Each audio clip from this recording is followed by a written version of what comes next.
Sicilia nella morsa degli incendi, 40 roghi e disagi per l'energia durante la domenica appena trascorsa, danni anche nell'Agrigentino. Giuliana Micichè.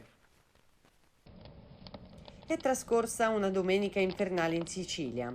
Sono stati 40 gli incendi divampati in tutta l'isola durante una delle giornate più calde dell'estate, impegnando senza sosta vigili del fuoco, corpo forestale, protezione civile e mezzi aerei. Nel Palermitano il piano di rafforzamento dei soccorsi ha interessato diversi fronti. A Cerda, lungo la statale 120, vicino alle tribune della Targa Florio, tra Bolognetta e Villafrati, in Contrada Liberto e zona Boscolo, a San Giuseppe Iato, nei pressi della zona archeologica con gravi danni nell'area degli scavi, e ad Altofonte, nella zona di Rebuttone. Nel Siracusano, in Contrada Tivoli, un incendio ha causato danni alle linee principali, lasciando circa 50 famiglie senza energia elettrica e acqua.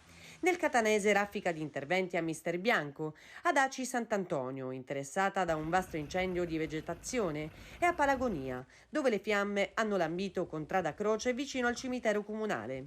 Nel trapanese i soccorritori hanno operato su un fronte esteso a Poggioreale e in altri roghi a Marinella di Selinunte, in Contrada Cavallaro e a Santa Ninfa. Nell'Ennese sono stati necessari interventi lungo la strada statale 117 bis e in Contrada Mariola.